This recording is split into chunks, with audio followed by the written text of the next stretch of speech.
Hey guys, tonight we drift back to a time when the channel feels narrower than it does on a modern map. When the wind carries the smell of wet wool, horse sweat, and old arguments that never quite died. You are standing on a blustery shoreline, boots sinking slightly into cold sand, staring across gray water toward a land that feels both foreign and strangely familiar. Somewhere over there is France. Somewhere behind you is England. And stretched between them is a century of exhaustion that you, unfortunately, are about to live through.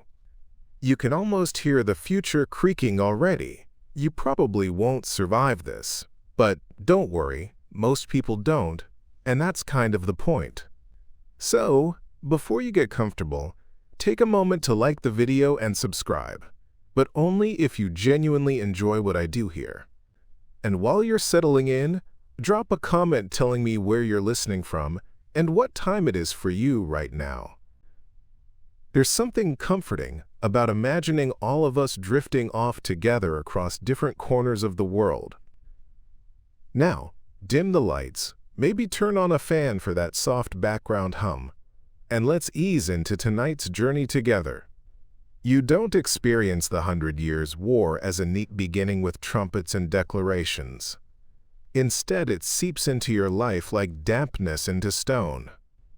It begins with paperwork, whispered claims, and family trees that look less like trees and more like tangled fishing nets. You live in a world where land is not just land. It's a promise, a memory, a dowry, and an excuse to argue forever. You are born into a Europe where kings rule not because of nations, but because of bloodlines. The idea of a clean border makes about as much sense as a square cloud. England's kings still own vast estates in France, especially in places like Aquitaine, and those lands come with strings attached. If you are the English king, you are also, awkwardly, a vassal to the French king for those territories. Yes, a king bowing to another king. Medieval politics is nothing if not an exercise in professional humiliation. One mainstream historical fact anchors this confusion. After the Norman conquest of 1066, English kings remained deeply tied to French lands for generations.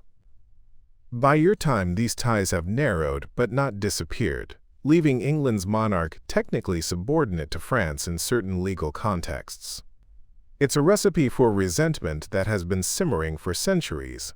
Like a stew nobody remembers putting on the fire. You feel that resentment in small ways. In the accents of nobles who speak French at court, but English in private. In the way legal documents switch languages mid-sentence, as if even the ink can't decide where it belongs. In the quiet irritation of English lords who mutter that they owe loyalty to a king who doesn't even live on their side of the water. At the center of it all is a dynastic puzzle that refuses to stay solved. The French Capetian line has ruled for centuries, but suddenly the male heirs begin to run out. Kings die without sons, or with sons who die young, and each death leaves behind a slightly larger hole in the rules everyone pretends are clear. You live in a time before anyone agrees on what succession law really means, only that it should somehow favor them. When Charles IV of France dies in 1328 without a male heir, the question hangs in the air like fog. You can almost taste it, thick, metallic, and uncomfortable. Edward III of England is the grandson of Philip IV of France through his mother, Isabella. That makes him close. Very close. Too close to ignore, but inconvenient enough to contest. The French nobility instead choose Philip of Valois, a cousin through the male line, and crown him Philip VI. On paper, this seems tidy. In reality, it feels like a polite theft. You watch Edward III simmer. At first, he swallows the insult. He even pays homage to Philip VI for his French lands, kneeling and all. If you listen closely, you can hear teeth grinding behind that ceremonial smile. Homage is supposed to be symbolic, but symbolism matters when everyone is obsessed with honor. Kneeling today means remembering tomorrow. Historians still argue whether Edward truly believed he had a strong legal claim to the French throne, or whether the claim became useful only when politics soured and war began to look profitable.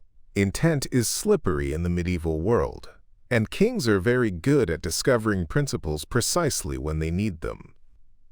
Around you, ordinary life continues, mostly unaware that it's about to be trampled by banners and hooves. You are a peasant worrying about harvest yields, or a merchant counting coins, or a minor noble wondering how many horses you can realistically afford to lose. The idea of 100 years' war doesn't exist yet. For you, there is only the next tax, the next levy, the next rumor drifting in from the coast. Here's a quirky tidbit to keep you awake for half a second longer. Medieval people genuinely believed that lineage could be physically carried in blood in a way we might now associate with personality traits. Being descended from a king wasn't just legal leverage. It was thought to imbue you with actual kingly substance. So when Edward claims the French crown through his mother, it's not just paperwork. It's a debate about whether Frenchness itself can pass through a woman. Spoiler: the French say no. This debate eventually hardens into something called the Salic law, conveniently rediscovered and interpreted to exclude inheritance through the female line. Convenient timing is a beloved medieval tradition. You learn quickly that laws often appear only after someone needs them. As tensions rise, the channel becomes less a barrier and more a bridge. Ships cross carrying wool, wine, soldiers, and increasingly sharp words. You hear talk in taverns about trade disputes, especially over wool exports to Flanders. English wool feeds Flemish looms, and Flemish towns quietly prefer English kings to French ones. Economics hums beneath the politics like a low, persistent note. You start to sense that this is not a war waiting for a spark. It's a field already dry, just begging for someone to drop a torch. And Edward III, still young, still ambitious, is holding flint and steel. There's a strange intimacy to this coming conflict. Unlike later wars with clean national slogans, this one feels like a family argument that got wildly out of hand. Cousins will fight cousins. French-speaking knights on both sides will pray to the same saints before trying to kill each other in the morning. You could switch banners and still understand the orders being shouted. You notice how slowly everything moves. Declarations take months. Messengers ride for weeks. When Edward finally asserts his claim to the French crown in 1340, it doesn't feel like a dramatic explosion. It feels like a door closing with a heavy final sound. Everyone knows what that noise means. And yet, even now, you could almost convince yourself it won't be that bad. Wars end. Kings make peace. Surely this will be another brief flare-up, another chapter in a long but manageable rivalry. You tell yourself this while sharpening tools that were not meant to be weapons. A light joke sneaks in as a coping mechanism. If medieval Europe had group therapy the 100 years, war would still happen, but everyone would feel slightly more validated about it. Unfortunately, group therapy hasn't been invented yet, but shouting is very popular. As you lie down at night, straw mattress rustling, you feel the weight of inherited grudges pressing down through generations. None of this is new, and that's what makes it dangerous. Old arguments have roots, and roots are hard to pull up once they're embedded in identity. By the end of this section of your life, nothing has technically exploded yet, but everything is leaning forward, tense, waiting. You are standing at the edge of a century, not knowing it will take 100 years to step back again. And somewhere across the water, another king is staring back at you, equally convinced that history is on his side. You don't feel the war begin with a battle. You feel it begin with posture, with letters that sound polite but read like threats. with seals pressed into wax just a little harder than necessary. By the time Edward III finally decides to stop pretending that homage is acceptable, the relationship between England and France has already curdled. You can sense it in the way conversations trail off when certain names are mentioned, in how courtiers suddenly choose their words as carefully as stepping stones across ice. Edward's claim to the French crown hardens from an abstract grievance into a public stance. In 1340, he formally adopts the title King of France, quartering the French lilies alongside England's lions. It's a symbolic act, but symbols are heavy things in your world. Banners are not decoration. They are arguments made visible. When those banners rise, they pull men, money, and misery upward with them. One mainstream historical fact presses down on you here. Edward III's assumption of the French royal title marks the point where dynastic tension becomes open war. From this moment on, compromise would mean surrendering honor, and honor is a currency nobody can afford to lose. Once you've claimed a crown, you either take it or spend the rest of your reign explaining why you failed. You are not Edward, of course. You are one of the many who will carry the weight of his decision. Maybe you are a minor knight, land poor but reputation hungry, hoping war will pay what peace never did. Maybe you are a townsman watching ships requisitioned in the harbor, knowing trade will suffer long before glory arrives. Or maybe you're a farmer whose main opinion about kings is that they always seem to want something right when you can least spare it. The declaration of war doesn't arrive everywhere at once. News trickles. Rumors arrive first, distorted and breathless. Someone says the English king has insulted the French one. Someone else insists it's about taxes. Someone swears it's actually about a woman, because it often is, at least indirectly. By the time an official proclamation reaches your area, you've already half accepted that things are changing.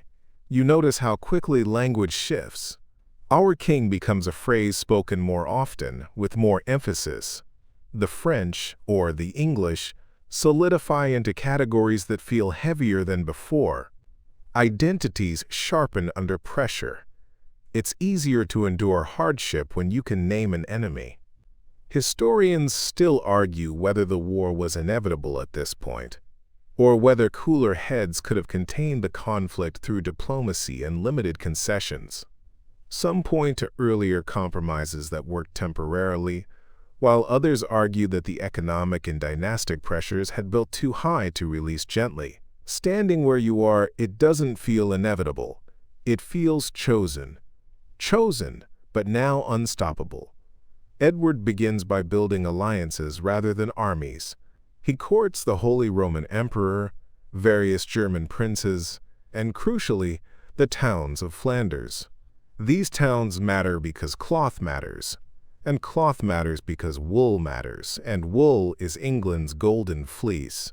You might not care much about international finance, but you care deeply when markets close and prices spike. War announces itself first through your purse. Here's a quirky tidbit to keep drifting through your mind. Medieval kings often financed wars not just through taxes, but through outright borrowing from Italian banking families. The English crown becomes deeply entangled with lenders like the Bardi and Peruzzi of Florence. When Edward later defaults, it helps collapse entire banks.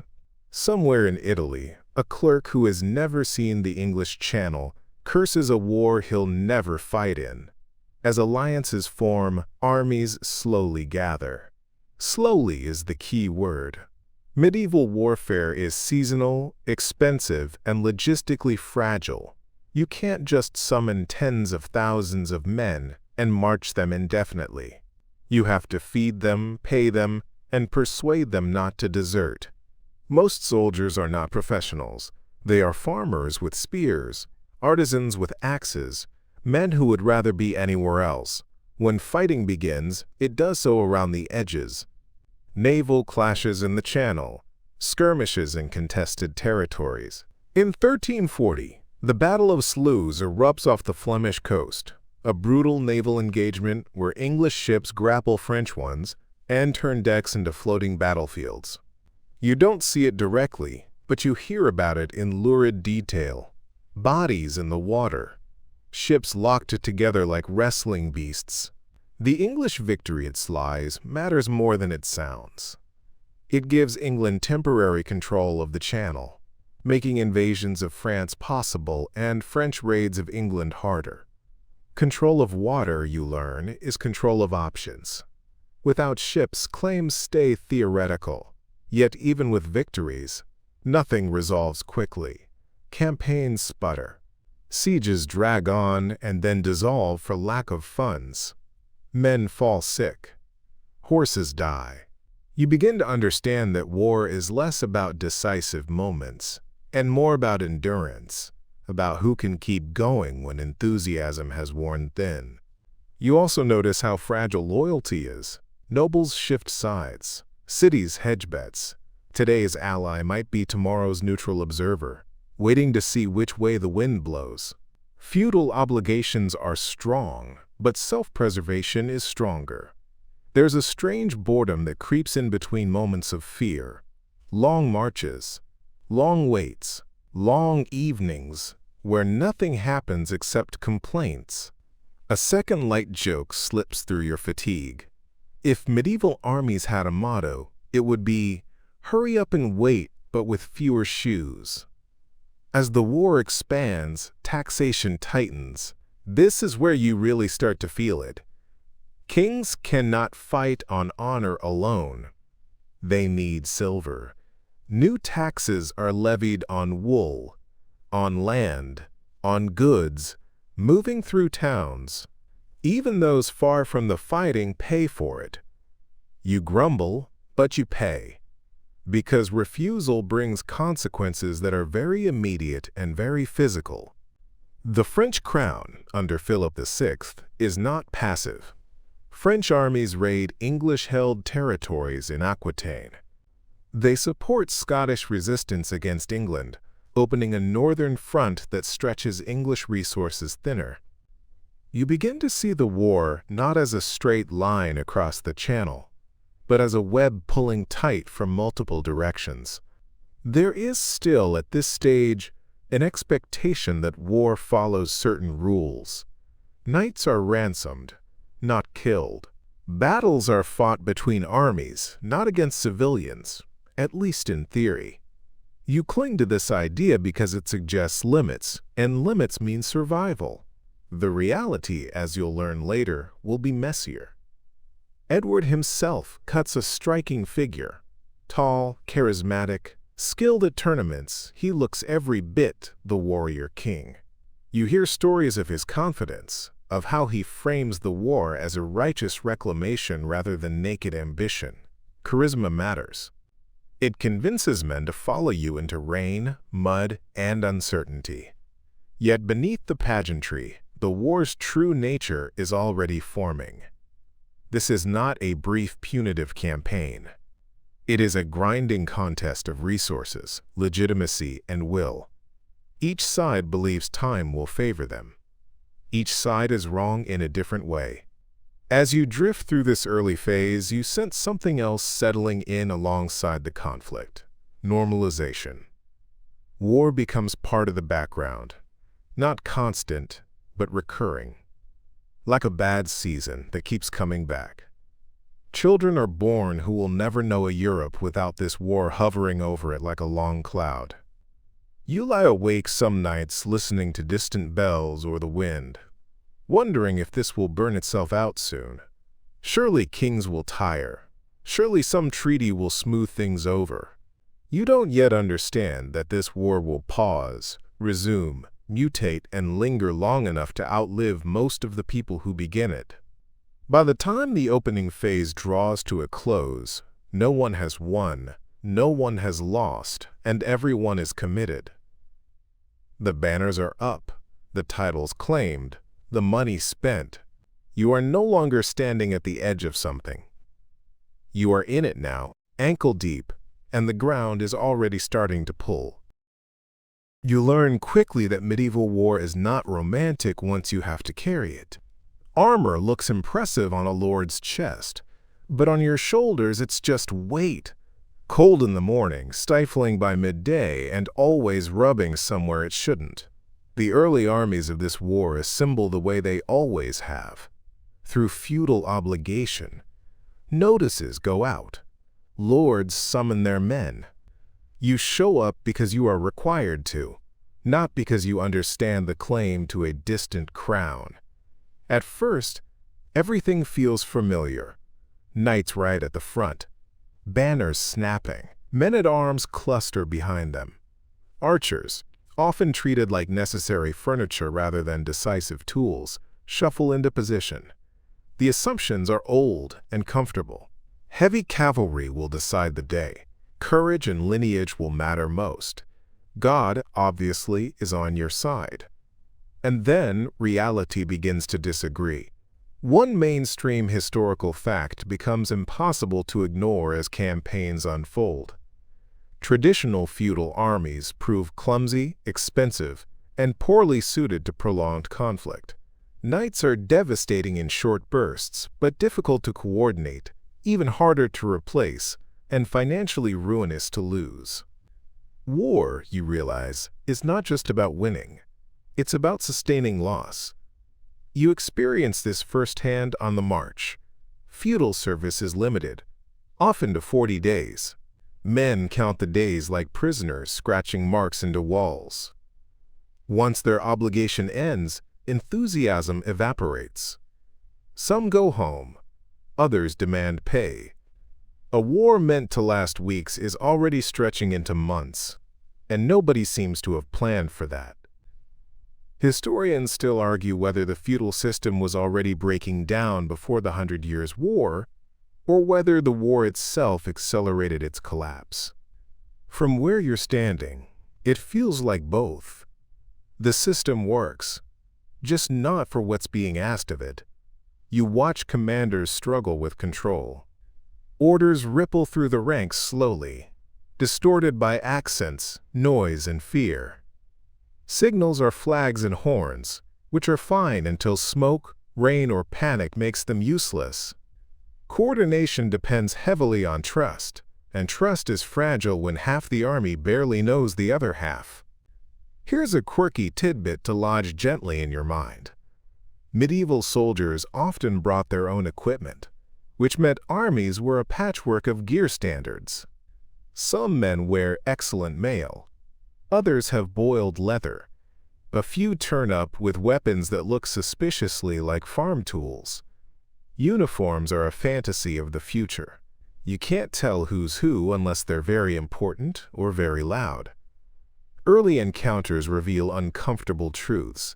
Knights charge, but archers hold. Infantry that stays disciplined performs better than expected. Men on foot, when properly positioned, can stop horses, an idea that would have sounded like heresy a generation earlier. You feel the shift happening not as a sudden revelation, but as a creeping doubt. You also notice that commanders begin to value experience over pedigree. A man who has survived 3 campaigns is suddenly more useful than a noble who looks good in a chronicle. This is subtle, but it matters. It hints at a future where war rewards competence, not just birth. Logistics haunt every step. Food spoils. Supply lines stretch. Horses consume enormous amounts of grain. When supplies run short, discipline frays. You learn that hunger makes cowards of brave men and monsters of tired ones. The land suffers quietly beneath it all. Fields trampled, fences broken, wells fouled by too many boots. There's a strange rhythm to early campaigning. Advance, hesitate, retreat, siege a town, abandon it. Raid a village, move on. You begin to understand that much of medieval warfare is about showing presence rather than achieving resolution. Being seen matters. Being feared matters more. A light joke slips in as you watch knights argue about precedence while standing in the rain. If ego were edible, medieval armies would never starve. Unfortunately, it isn't. And they do. As these early years grind on, you feel the war changing the people who fight it. Men become cautious. Charges are timed more carefully. Positions are chosen with terrain in mind. Commanders talk more about mud, slopes, and wind direction than about honor. This isn't cowardice, it's learning. You notice, too, how archers gain quiet respect. They're paid wages, not bound by noble obligation. They train regularly, they complain loudly, and when battle comes, everyone suddenly wants them close.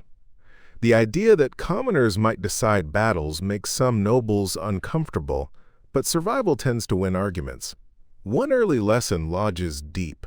Battles are rare, but preparation is constant. Most of your time is spent waiting, marching, or fortifying positions that may never be tested. War is boredom punctuated by terror, and the boredom is winning. The feudal model strains under repetition. Kings begin experimenting with contracts, wages, and longer-term service. It's not yet a professional army, but it's leaning that way. You feel the old order creak, like a cart overloaded with one sack too many. By now you've stopped thinking of the war as a single event. It's a condition. A pressure system that reshapes behavior. People adapt or break. Traditions bend or snap. And you, somewhere in the middle, keep moving because stopping isn't an option. As this phase closes, you carry a new understanding with you. The war will not be decided by one glorious charge or one noble lineage. It will be decided by who learns faster, who adapts longer, and who can endure the slow grinding weight of reality. You don't say this out loud. You just tighten your grip, adjust your footing, and keep going. The rain begins before the fighting does, which already feels like an insult. It soaks into wool and leather, seeps down your neck, and turns the ground beneath your boots into something halfway between earth and grievance. You stand on a low rise near the village of Crécy, staring across a field that looks harmless enough, until you imagine thousands of feet trying to cross it all at once. The sky is the color of old tin. Nothing dramatic, nothing heroic, just wet. This is how the Battle of Crécy arrives in your life. Not as a legend, but as a miserable afternoon where everything that was supposed to work doesn't. One mainstream historical fact anchors this moment. In August 1346, Edward III's army meets a much larger French force near Crécy-en-Ponthieu, and against expectations, the English win decisively. This victory will echo for decades, not because of its body count, but because of what it proves, and what it quietly ends. You don't know that yet. Right now, you just know your hands are cold. The English army has chosen its position carefully. You feel the slope under your feet, the way it rises gently toward the enemy. Stakes have been driven into the ground ahead of the archers, angled outward like a low wooden forest. It looks crude, almost lazy. You wonder if this is really the best preparation a king can offer. Across the field, the French army arrives in waves. Knights in bright armor, banners snapping, trumpets blaring as if sound alone might intimidate the weather into cooperation. There are Genoese crossbowmen too, mercenaries hired to soften the English lines. They look tired, you recognize that look. They've marched hard, and the rain has loosened their bowstrings. This is where old assumptions walk straight into new reality. When the Genoese advance, their crossbows underperform. Wet strings, heavy equipment, and exhaustion work against them. Their bolts fall short. The English longbowmen, meanwhile, step forward, plant their feet, and begin to shoot. You hear it before you fully register it. The deep, rhythmic thrum of thousands of bowstrings released in near unison. It's not dramatic. It's mechanical, efficient. Arrows arc, descend, and then the field begins to react. Historians still argue whether the longbow alone won the battle, or whether terrain, discipline, and French command failures mattered more. Standing here, you suspect it's all of it at once. War rarely has a single cause, no matter how much people want one.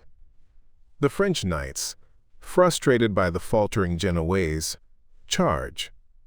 Some trample their own mercenaries in the rush forward. The slope slows the horses. The mud steals momentum. Arrows find gaps in armor, joints, visors, places never meant to be tested at speed. Here's a quirky tidbit to lodge gently in your drifting mind. Medieval chroniclers report that the noise of arrows striking armor sounded like hail on rooftops, not thunder. Not screams, just relentless, ordinary weather. It's unsettling how quickly catastrophe can sound mundane. You see knights fall and struggle to rise, weighed down by armor now slick with mud. Horses go down, creating obstacles that others crash into.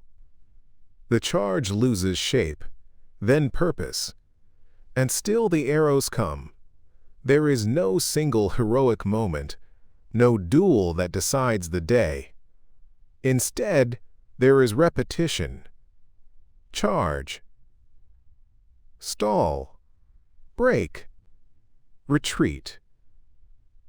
Over and over, as if the French army can't quite accept that this isn't working, and keeps trying to will reality into compliance. A light joke slips through your numbness as you watch yet another noble wave assemble. If persistence were a battlefield tactic, the French would be unstoppable. Unfortunately, physics remains unimpressed by bravery. Night falls slowly, reluctantly. Fires flicker.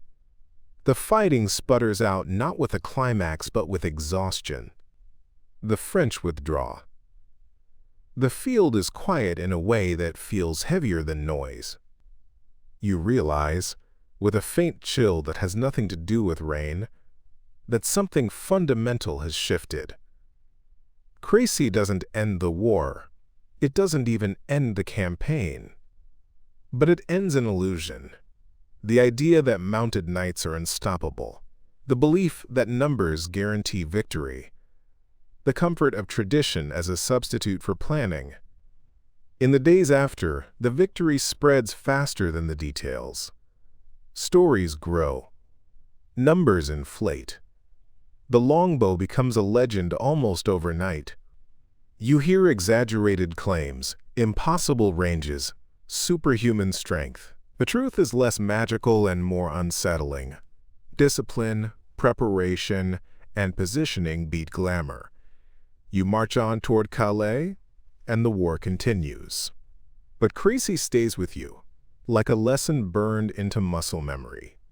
You've seen the future arrive early, dripping with rain and arrows. As you settle into uneasy rest, the sound of bowstrings still echoes faintly in your ears. Not loud, just persistent. Like a reminder that the world you thought you understood has quietly moved on without asking your permission. The silence after Crécy doesn't last. Silence never does. It stretches just long enough for you to notice what's missing: voices, footsteps, the everyday clutter of people, and then it fills with something worse: coughing, bells, the low, constant murmur of prayers spoken by people who are running out of ideas. You move forward into towns that feel thinner, as if someone has scooped out their centers and left the shells behind. This is where the war collides with something it cannot fight. One mainstream historical fact settles over your life like a shadow. In 1347 to 1351, the Black Death sweeps through Europe, killing an estimated 1/3 to 1/2 of the population in many regions. The 100 Years. War does not pause for it, but it does change shape under its weight. Everything does. At first, the sickness arrives as rumor, a ship docked with no living crew, a village where everyone fell ill within days. You hear stories that sound exaggerated, theatrical. You want to believe that. You really do. But then you start seeing closed doors marked with symbols, then entire streets without sound, and the exaggeration drains away. You are still technically at war. Garrisons remain. Taxes are still demanded. But the enemy is suddenly everywhere and nowhere. It doesn't carry a banner. It doesn't negotiate. It doesn't care who you owe allegiance to. It just moves. Historians still argue over how people at the time understood the plague, whether they leaned more toward divine punishment, corrupted air, or contagion through contact. From inside the moment, the explanations blur together. You hear priests speak of sin. Physicians speak of humors. Someone's cousin swears it's caused by bad alignment of the planets. None of it stops the dying. Here's a quirky tidbit that floats through the panic. Some people genuinely believe that carrying sweet-smelling herbs or flowers can ward off the disease, leading to the early versions of what will later become plague masks. You see people walking around like anxious bouquets, desperately hoping lavender can out-negotiate death. Daily life collapses into triage. Who is sick? Who is still working? Who has disappeared entirely? Fields go unharvested because there's no one left to harvest them. Livestock wander. Tools rust where they were dropped. You begin to realize that the greatest casualty is not just human life, but continuity. War feels absurd now, like an argument carried on while the house burns down. And yet, it continues, because the structures demanding it are still standing. Barely, stubbornly. When the worst waves pass, the world you step back into is unfamiliar. Labor is scarce. Survivors discover, cautiously, that their work is suddenly valuable. Wages rise. Lords grumble. Old assumptions about who owes what to whom begin to wobble. You feel it in negotiations, in tone, in the way peasants stand a little straighter when speaking to authority. A light joke slips in, dark but gentle. After the plague, death has already done its worst, so medieval employers suddenly discover the joys of competitive compensation. Tragic, but effective. The war resumes in fits and starts, but it is changed. Armies are smaller, campaigns shorter. Everyone is tired in a way that goes beyond exhaustion. You carry grief like an extra pack. Names, faces, routines that no longer exist. By the time you look back, Crécy feels like it happened in another lifetime. The plague has pressed a reset button no one asked for. And as the war lurches onward, you sense that nothing, authority, labor, faith, or conflict, will ever quite feel solid again. You return to the rhythm of war the way one returns to an old ache, familiar, unwelcome, but somehow easier to recognize than the shock of something new. The world after the plague feels quieter, not peaceful, just thinned out. Roads are less crowded. Towns feel hollowed. And yet, banners still rise, taxes are still collected, and kings still expect results. The machinery of conflict creaks back into motion, missing a few vital parts but refusing to stop. This time, the war finds you near Poitiers. One mainstream historical fact frames this moment. In 1356, English forces led by Edward, the Black Prince, defeat a larger French army at the Battle of Poitiers and capture King John II of France. A king, taken alive on the battlefield. It's one of those events that sounds unreal even while it's happening. You march with the English host through western France, not toward a grand objective, but away from danger, at least at first. The Black Prince is conducting a chevauchée, a fast-moving raid meant to burn resources, undermine authority, and provoke a response. Villages are stripped, storehouses emptied. It's deliberate, calculated pressure, and you feel uncomfortable participating in it. This isn't a clash of armies. It's an argument aimed at the countryside itself. Historians still argue whether chevauchés were primarily economic weapons or psychological ones. From where you're standing, the distinction feels academic. Fear travels faster than fire, and both leave marks that last longer than the smoke. The French response comes quickly. King John II gathers a large army and moves to intercept the raiders. You sense the tension building as the two forces maneuver through fields and hedgerows, each trying to control ground without committing too early. It's a game of patience played with lives. When the armies finally face each other near Poitiers, the terrain feels eerily familiar. Narrow approaches, defensive positioning. Archers once again placed where they can do the most damage.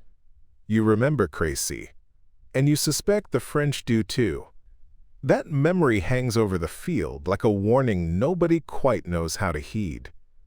The fighting is chaotic. French forces attack in waves, trying different tactics, probing for weakness. The English lines bend but don't break. You fight, retreat, reform, fight again.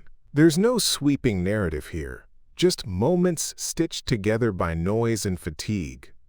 And then something extraordinary happens. In the confusion, King John II is surrounded. He fights bravely, too bravely some might say, refusing to flee while his sons are hustled away. When the dust settles, the unthinkable is true. The French king is a prisoner. Here's a quirky tidbit that spreads almost immediately. King John insists on being treated according to chivalric standards, and the English largely comply. He dines well. He keeps his dignity. In captivity, he becomes something like an honored guest who just happens to be extremely expensive. A light joke drifts through the camp, half-whispered. Imagine being so bad at losing that you lose your entire king. No one says it loudly. History has ears. The capture of a monarch sends shockwaves through France. Authority feels suddenly theoretical. Who governs when the king is absent? Regents step in. Factions sharpen their knives. The ransom demanded for John's release is enormous, draining coffers already weakened by war and plague. You feel the consequences, even if you're far from Paris. Taxes rise again. Coin grows scarce. Confidence erodes. The idea that a king is inviolable, that he stands above the battlefield, has been shattered. If a crowned head can be taken, what does that mean for everyone else? Historians still argue whether Poitiers represents a failure of French command, a triumph of English tactics, or simply bad luck amplified by poor decisions. You suspect it's all of that, layered atop exhaustion and desperation. For the English, victory brings leverage but not resolution. A captured king does not end a war. It complicates it. Negotiations drag on. Promises are made. Hostages exchanged. And through it all, the ordinary machinery of suffering keeps turning. As you move on from Poitiers, you realize the war has crossed another threshold. It's no longer just about claims and honor. It's about governance under strain, about what happens when institutions fail to protect the people who believe in them. You carry that thought with you, heavier than your gear. The war is teaching lessons now, and none of them are gentle. You'd think that capturing a king would end things, that everyone would gather around a table, clear their throats, and agree that enough has happened for 1 century. Instead, you discover that peace on parchment is a delicate thing, beautifully written, carefully sealed, and astonishingly easy to ignore.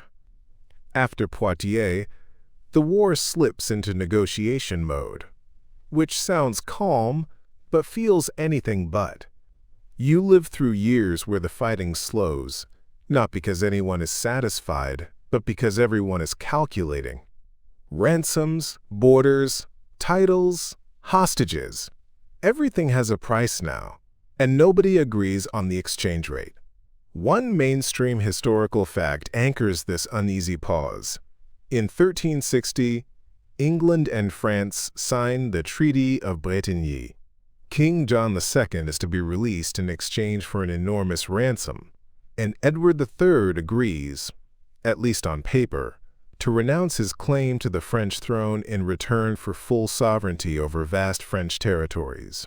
It sounds like a resolution. It feels like a truce held together by optimism and very thin wax seals. You sense the relief when the news spreads. Bells ring. People breathe out. After decades of tension, plague, and disaster, the idea of peace feels almost suspiciously generous. Fields are replanted with a little more hope. Roads feel marginally safer. Men begin to imagine futures that extend more than one harvest ahead. But even as celebrations fade, you notice something off. The promises feel brittle. Too many clauses. Too many conditions.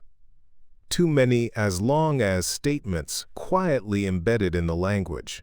This is peace negotiated by people who don't trust each other and don't know how to stop fighting.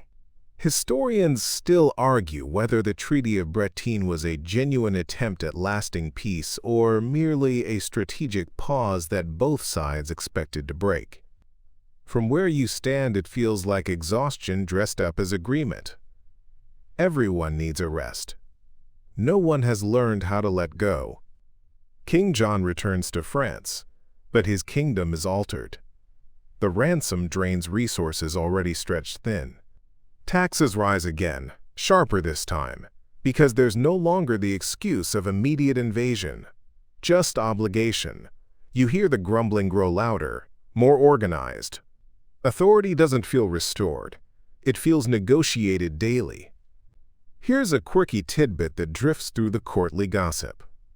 When some of the hostages offered in exchange for John's freedom escape from England, John voluntarily returns to captivity, insisting that honor demands it. He dies there in 1364. Medieval honor is a powerful thing, occasionally admirable, occasionally baffling, and often fatal. In the countryside, peace doesn't mean safety. Bands of unemployed soldiers roam the land, men trained for violence and suddenly without wages.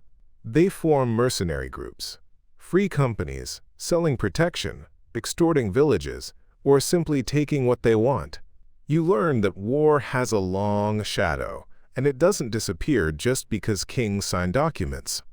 A light joke slips in as you hear villagers debate whether these mercenaries are worse than invading armies. At least invaders usually have a flag. These guys just have opinions and weapons. The English, now in control of expanded territories, discover that ruling conquered land is harder than winning it. Garrisons are expensive. Local populations resent foreign administration. Loyalty does not transfer with land deeds. You feel the friction everywhere. Small acts of resistance, quiet non-compliance, simmering hostility. France, meanwhile, begins to change its approach. With John's death, his son Charles V takes the throne. He is not a charismatic warrior king. He doesn't shine on horseback.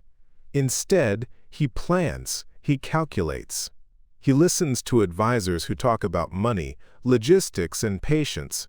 You sense a shift in tone, less bravado, more intent. Historians still argue whether Charles V's success came from his own intelligence or from learning painfully from earlier failures. Either way, the result is the same. France stops seeking dramatic battles and starts playing the long game. This is where the war quietly transforms again. Rather than charging English armies head-on, French forces begin avoiding open battle. They focus on sieges, ambushes, and attrition. Fortresses are reclaimed slowly. Supply lines are harassed. Garrisons are isolated and starved out. It's not glorious. It's effective. You feel the difference immediately. The war becomes less about singular terrifying days and more about constant pressure. Roads are unsafe. Messages go missing. Every journey feels provisional. You stop expecting clarity and start planning for inconvenience. The English struggle to adapt. Their earlier victories have trained them to expect decisive moments. Now those moments refuse to appear. Instead, there is a steady drip of losses.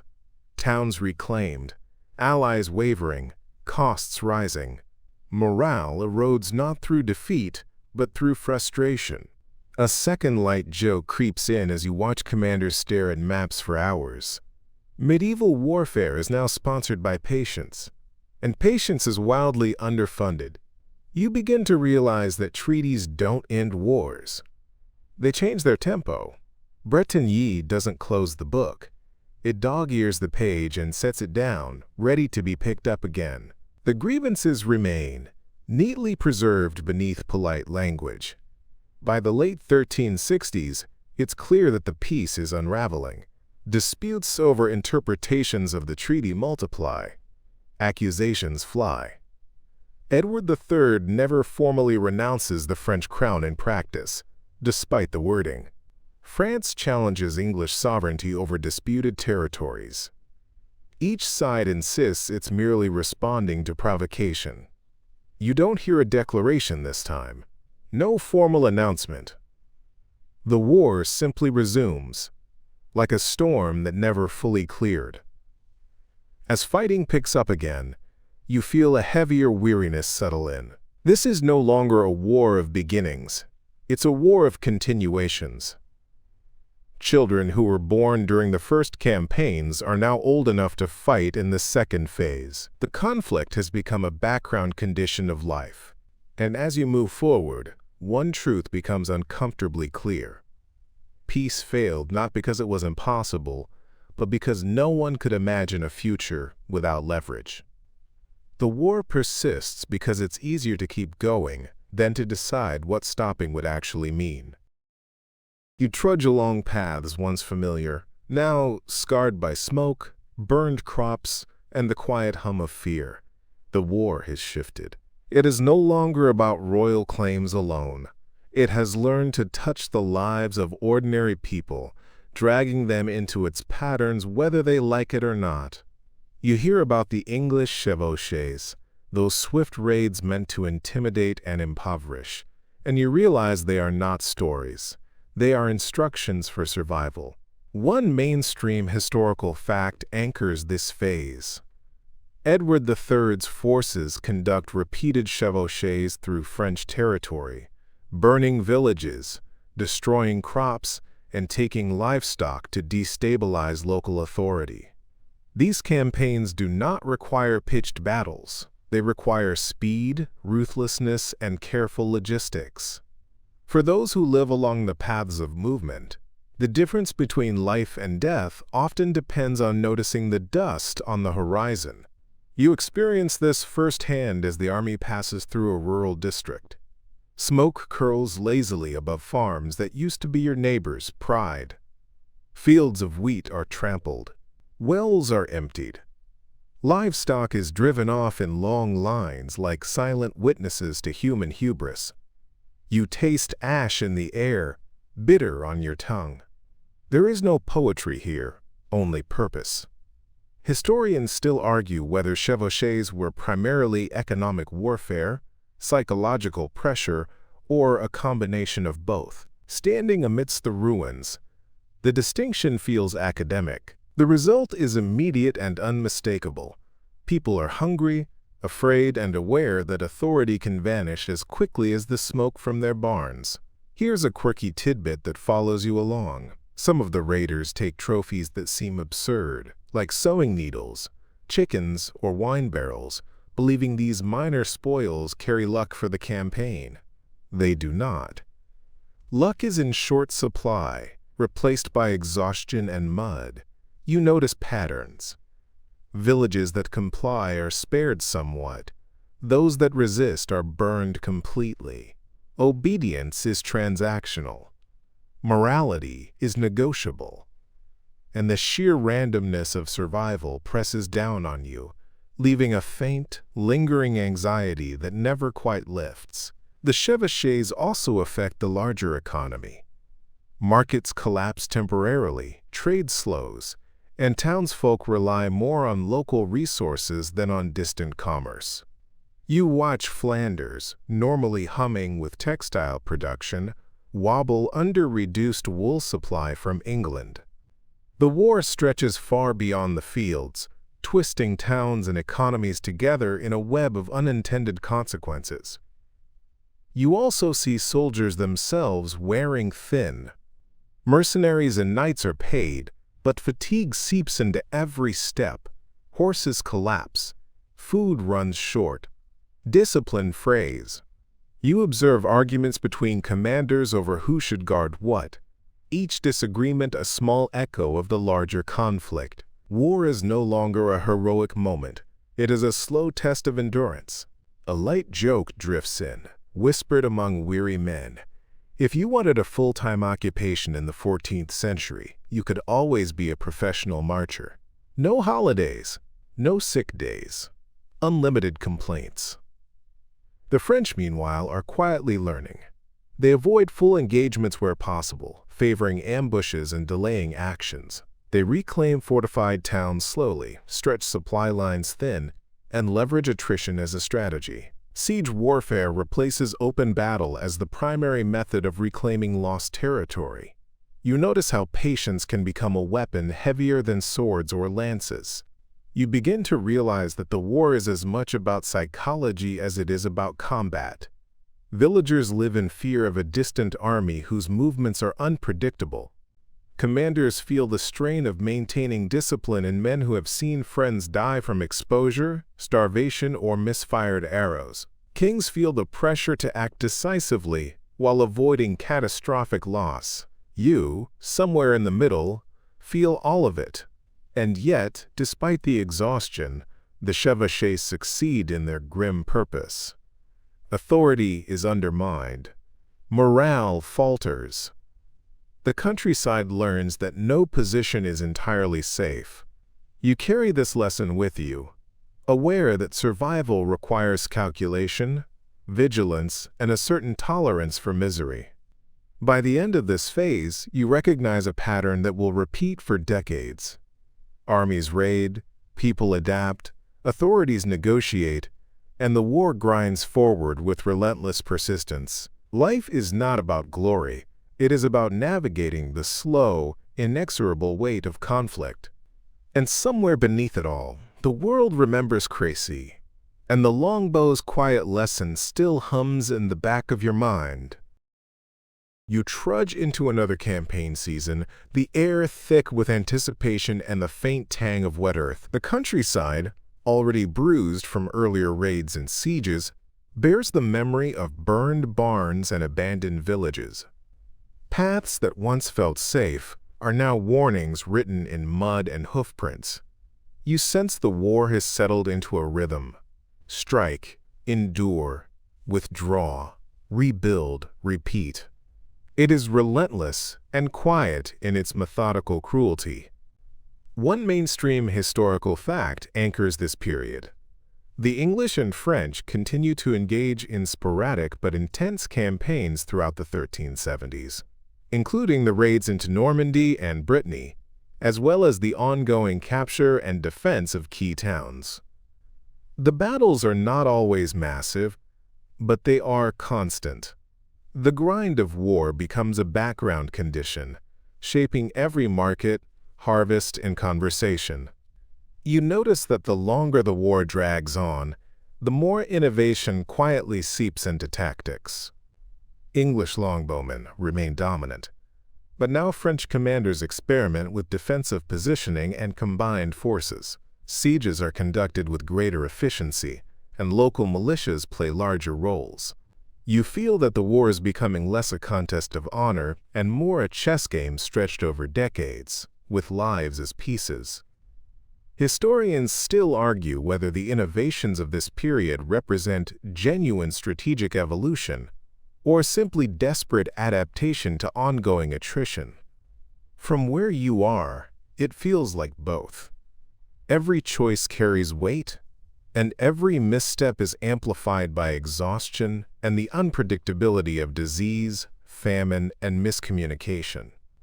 A quirky tidbit drifts past your attention as you march. Some soldiers develop superstitions about which days to fight, which banners to follow, or which colors to wear.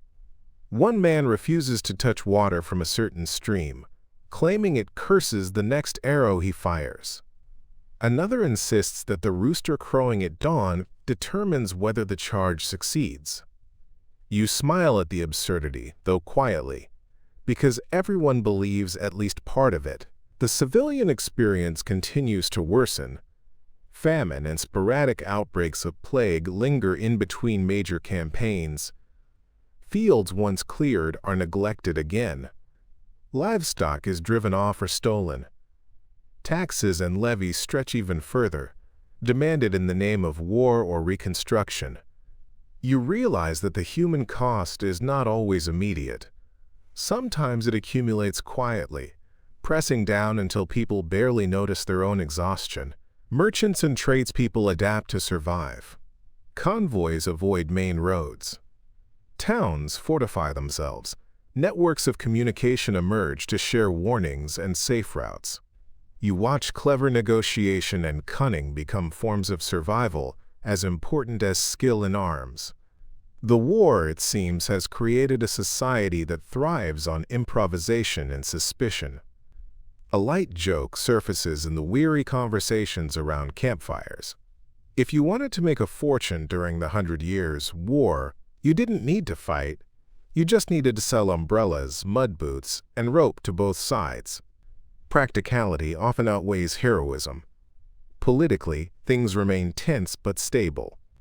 English kings continue to press claims, occasionally gaining ground in France, yet never decisively conquering. French kings, notably Charles V, consolidate internally and rebuild authority, using a combination of diplomacy, patience, and attrition. You sense that the war is no longer about winning outright. It is about endurance and resilience. The long-term effects become visible in the social structure. Nobles grow wary of excessive risk. Knights adapt to avoid unnecessary charges. Mercenaries begin to demand regular pay and contracts, laying the groundwork for professional armies. Towns gain leverage as their resources become increasingly essential. You observe that war shapes not only the battlefield, but the culture and economy that support it. You notice small moments of dark humor among soldiers and civilians alike. One villager jokes that the English are so polite in their destruction that at least they clean up after themselves, leaving only slightly singed roofs. Another claims that French defenders are more predictable than their taxes. Humor becomes a coping mechanism, a gentle shield against despair. By the end of this stage, the war feels like a living organism, evolving through decades of small battles, attrition, and adaptation. You understand that survival requires more than courage. It requires attention, timing, and an understanding that luck is a resource as precious as food or coin. Each day carries lessons in patience, endurance, and the subtle art of navigating uncertainty. You find yourself slogging across mud-slicked fields again, but this time, there's a strange electric tension in the air. Horses snort, knights tighten their gauntlets, and archers adjust their belts with careful, repetitive movements that hint at anticipation. You know something different is coming. The landscape itself seems to hold its breath. You can smell it. Wet earth, manure, and smoke. The sound of distant hoofbeats rises and falls like a slow drum. One mainstream historical fact frames this moment. On October 25, 1415, the English army, led by King Henry V, achieves a remarkable victory at the Battle of Agincourt, defeating a numerically superior French force. Mud, discipline, and longbows converge to rewrite what you thought you understood about medieval combat. You trudge through the morning drizzle, your boots sucking in mud, and you begin to see the French advance. They are enormous in number, knights glinting in armor, and banners snapping in the wind. They look unstoppable. You swallow unease because, historically, they almost always appear this way. But you remember Crécy, and that lesson hums quietly beneath the wet wind. Numbers alone are unreliable. The English army is smaller, exhausted from marching, and already battle-weary.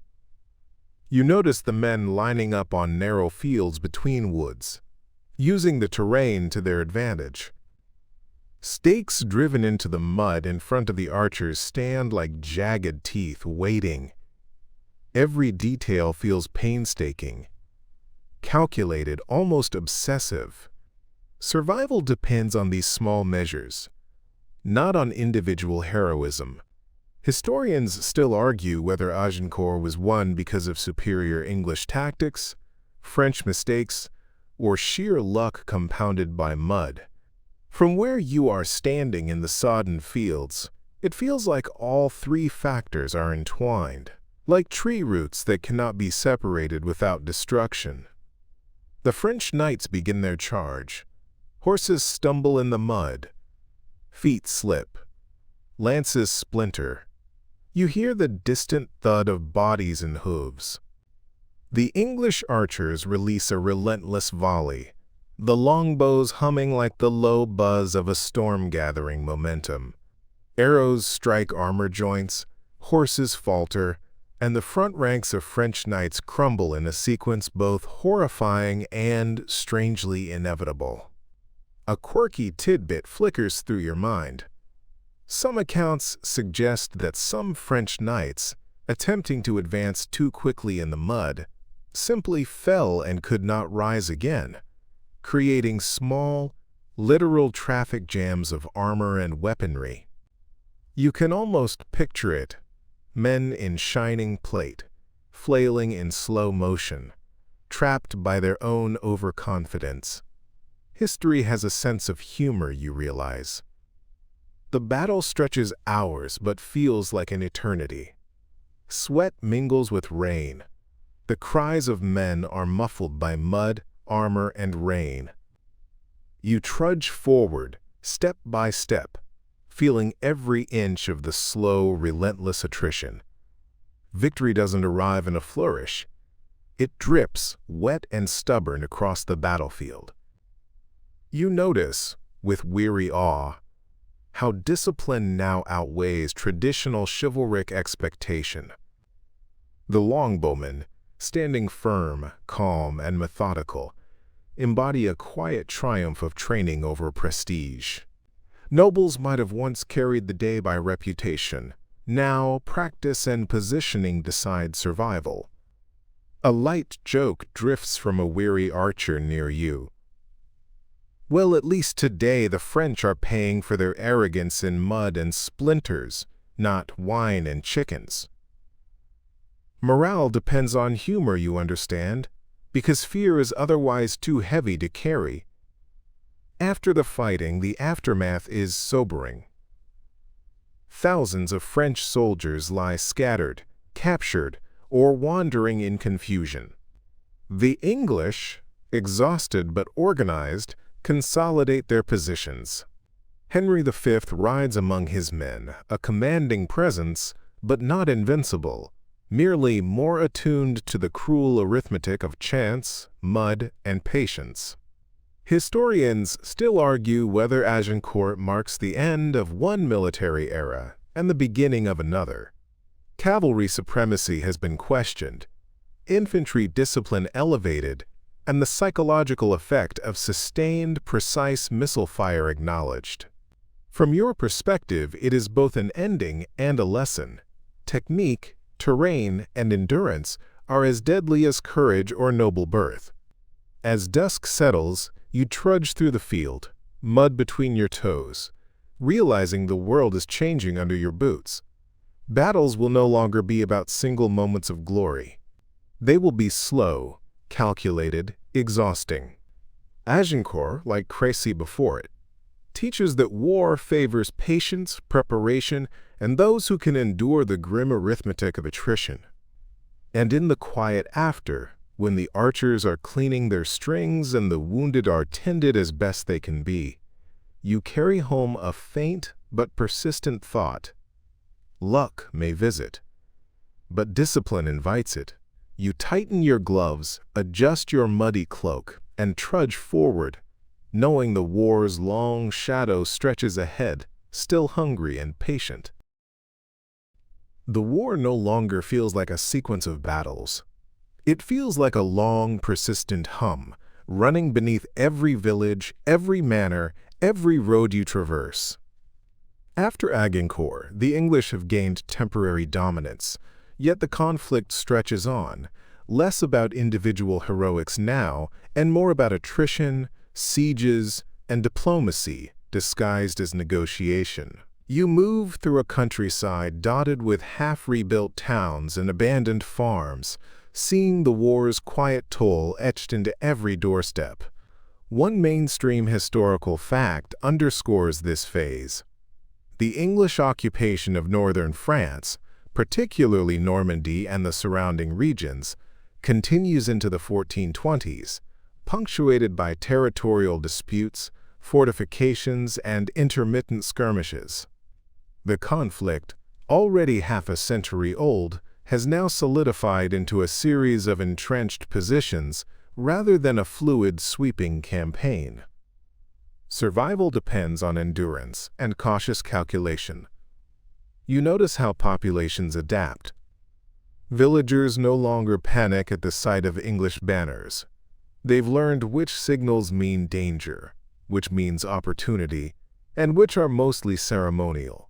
Farmers hedge their bets, hiding valuables, cultivating neutral crops, or forming temporary alliances with whichever army passes through first. You observe a subtle dance. Obedience is pragmatic, loyalty transactional, and every shadow could carry consequences. Historians still argue whether these adaptations reflect ingenuity or sheer desperation. You feel the truth. It's both.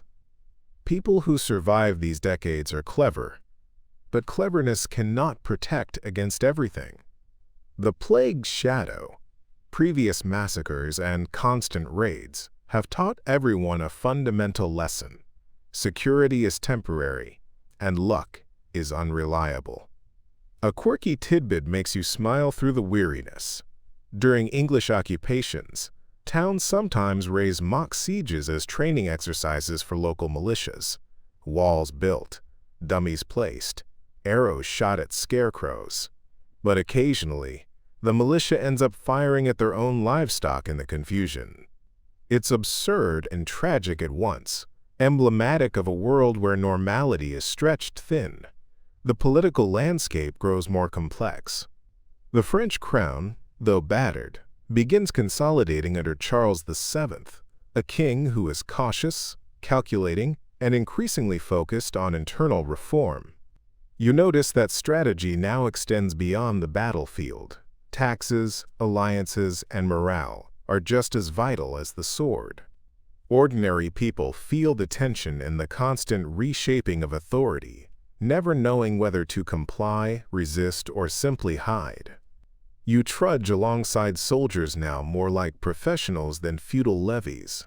Contracted men-at-arms, experienced archers, and mercenaries form the backbone of campaigns.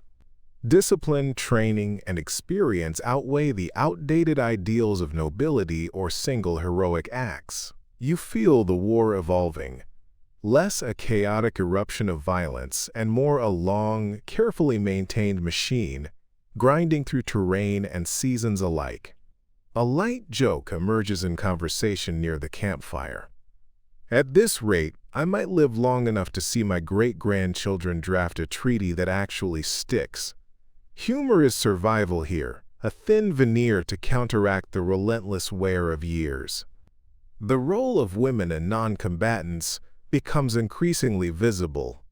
They manage estates in the absence of lords, negotiate with occupying forces, and ensure food reaches those still fighting. Their resilience is quiet but essential, and you watch with a mix of admiration and exhaustion as they navigate the pressures war leaves behind. Supply chains remain a constant worry. Horses still starve, wheels still break, and rain continues to turn roads into mud traps. Armies may advance, but they are never free from the small, grinding demands of logistics. You begin to realize that half the war is not fought against enemy forces, but against fatigue, weather, and distance. Historians still argue whether the war's length eroded French strength more than English strategy, or whether the cumulative social and economic pressures shaped the outcome more decisively than any single campaign. From your boots-on-the-ground perspective, both are painfully evident. Fields lie fallow, mills have stopped, and towns struggle to maintain commerce amidst occupation and intermittent raids. By now, the war has taught you endurance in subtle, pervasive ways. You notice it in the soldiers' slow, deliberate movements, in villagers' cautious optimism, in the rhythm of marches and camp setups. Life itself is measured in preparation and preservation rather than victory or loss. You've become attuned to the war's pulse, listening for danger and opportunity in equal measure. And as night falls, you lie beneath a thin blanket, mud drying in patches on your boots, hearing distant fires crackle and wondering if the next morning will bring glory, disaster, or simply another day of trudging forward. The lesson is clear. The 100 Years' War is no longer a series of events. It is a condition, shaping everyone it touches in small, inexorable ways. The war begins to feel like a mirror turned inward. You move through France and notice not just foreign armies, but internal fractures gnawing at the kingdom itself. Factions emerge, loyalty splinters, and the countryside whispers of rivalries that no battle can fully resolve. You trudge along paths where banners of Armagnacs flutter beside Burgundian colors, a subtle warning that danger now comes from neighbors as often as invaders. One mainstream historical fact grounds this phase. By the early 15th century, the French crown is fractured between Armagnac and Burgundian factions, leading to civil war within the country. This internal strife amplifies the challenges posed by English campaigns, creating a chaotic environment where allegiance is often fluid, and survival depends on reading the right signals at the right time. You notice the civil strife's effects immediately. Towns are pressured to pay tribute to one faction or the other. Couriers cross hostile territory at their own peril. Peasants and minor nobles constantly negotiate loyalties to avoid pillage or conscription. Every decision carries consequences, subtle or catastrophic, and you quickly learn that caution is not cowardice, it is survival. Historians still argue whether the English benefited more from French civil conflict, or if it was the inefficiency of France's political system that prolonged the war. From where you walk, it feels like both, entwined in a web of mismanagement, mistrust, and exhaustion that seems designed to wear everyone down evenly. Here's a quirky tidbit that drifts through whispers among campfires. Some factions pay their troops with coins of varying weight and composition, creating a situation where mercenaries bring scales with them to avoid being cheated. You imagine it, armies of hardened soldiers, pausing mid-march to weigh coins, balancing survival and suspicion with equal care. You watch how loyalties shift. Some towns switch allegiance overnight. Some nobles hedge their bets, attending meetings of both factions while maintaining plausible deniability. Every interaction becomes a careful calculus, a negotiation of survival rather than morality. You recognize the faint hum of exhaustion, the endless negotiation, the constant vigilance. The English notice these fractures and exploit them subtly. They form temporary alliances with disaffected Burgundians, promising protection or trade concessions. You witness negotiations that feel more like chess matches than diplomacy, each party aware that trust is a luxury and betrayal a near certainty. A light joke surfaces, half lament, half wit. French Civil War is like rain. You can complain about it, but it will soak you regardless. Humor becomes a rare reprieve in the constant tension that now defines daily life. Meanwhile, the French crown, under Charles VII, begins to rebuild slowly and methodically. Administration improves. Taxes are better collected. Supply lines are repaired. Fortifications are strengthened. Yet the shadow of internal conflict remains, and you can feel the pressure mounting as armies and civilians alike navigate a fractured kingdom. You also notice subtle shifts in warfare. Mercenaries dominate more campaigns. Sieges replace open-field battles. Defensive fortifications, previously background details, now dictate the pace and outcome of conflicts. You trudge past walls, towers, and moats, recognizing that the new battlefield favors patience and cunning over brute force. Historians still debate how much these internal divisions prolonged the Hundred Years' War, and whether a fully unified France could have ended English dominance sooner. Standing amid villages that have survived raids, famine, and plague, you feel the answer in your bones. Fractured authority benefits persistence over resolution. The human cost is quiet, but pervasive. Families live in fear of which banner will appear tomorrow. Children grow up knowing war as a constant presence. Markets adjust to insecurity. Religion, superstition, and rumor circulate like currency, filling gaps left by unstable leadership. You notice how culture itself adapts, subtly, to sustain continuity in chaos. By the end of this stage, the war has become less a contest between armies and more a pressure test on society itself. You carry these observations quietly as you trudge on, aware that every village, every crossroad, and every tense negotiation is another thread in the long, tangled fabric of a century of exhaustion. By now, the war has settled into a slow, almost imperceptible rhythm. The grand battles still occur, but their scale is dwarfed by the grinding pace of logistics, attrition, and negotiation.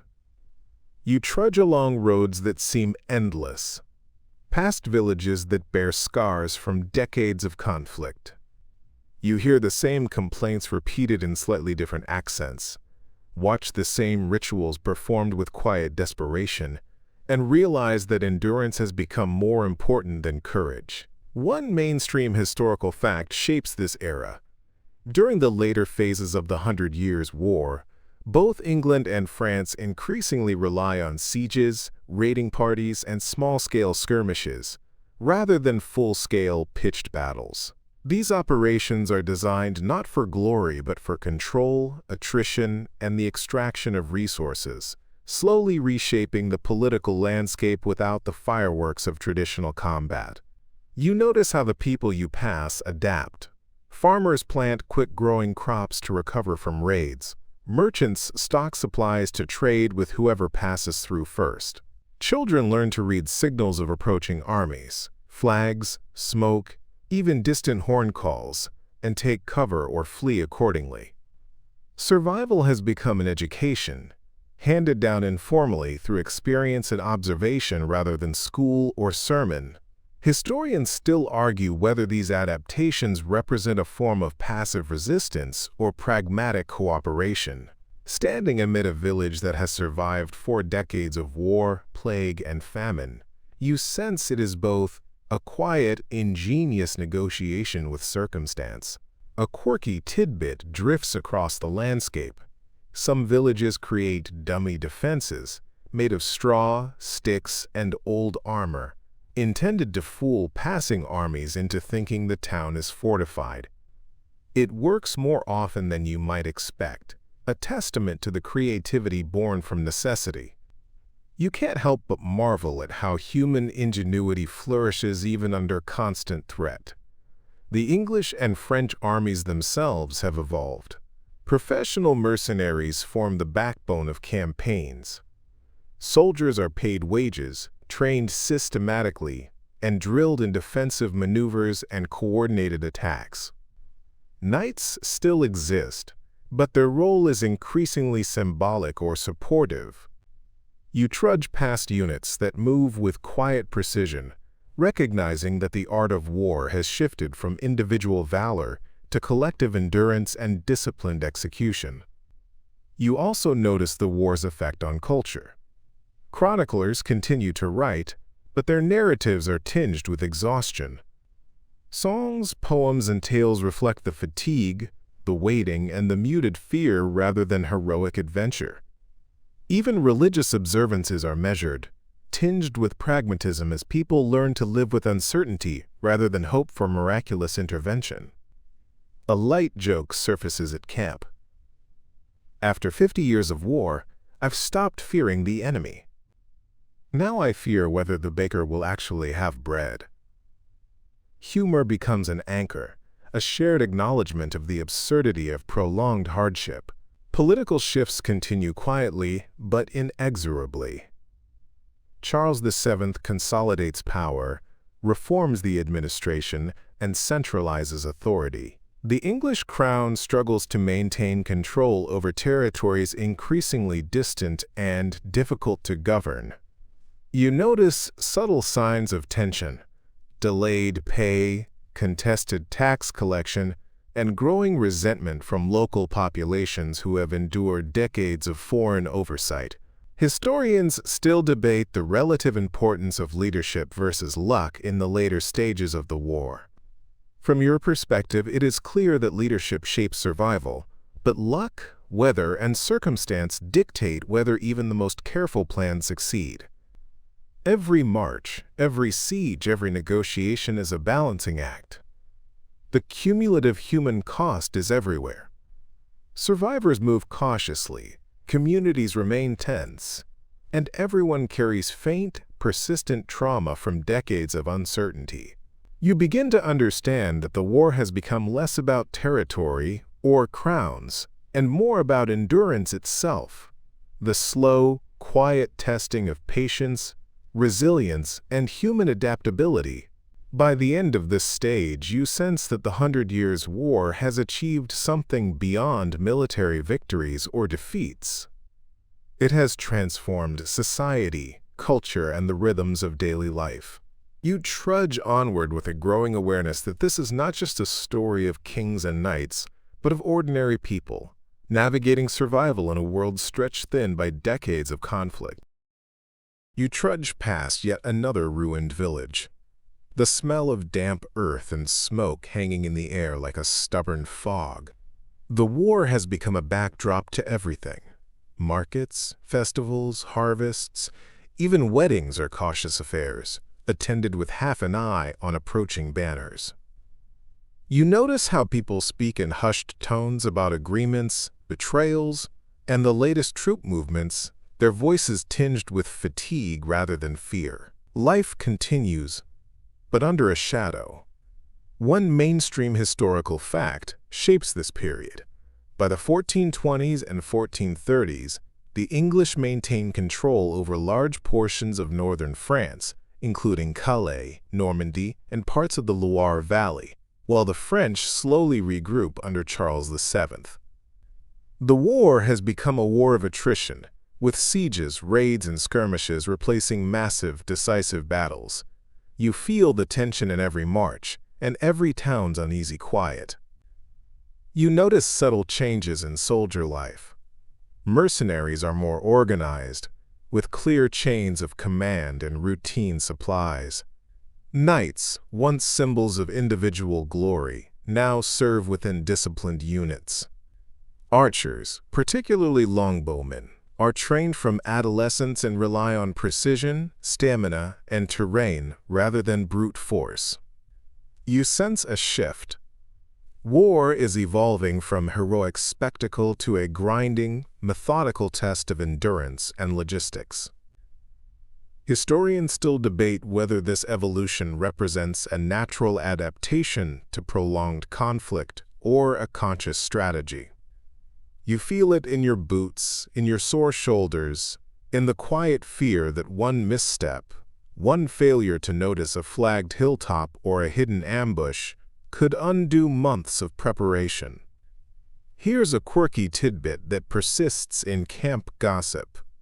Some English archers tie little charms or tokens to their arrows for luck, believing that a rabbit's foot or a carved piece of bone improves their aim. You watch this superstition spread, half believing it yourself, because in a war of exhaustion, any hope, rational or not, feels necessary. You also notice the war's subtle effects on civilian society. Villagers carefully ration grain, avoid roads likely to be raided, and send young men into militia units to gain favor or protection. Commerce shifts. Markets operate sporadically, trading only essential goods. You observe ingenuity and adaptation. Hidden storehouses, secret signals, and informal alliances, all aimed at survival in a landscape dominated by war and uncertainty. A light joke drifts across a weary conversation. At this point, I'd happily trade my sword for a sturdy pair of boots that don't leak. Humor persists as a survival mechanism, a small rebellion against the constant tension. You understand it well, carrying your own silent chuckle as you trudge forward. Political maneuvering continues behind the scenes. Charles VII strengthens his administration, reforms taxation, and builds a professional army capable of responding more effectively to English raids.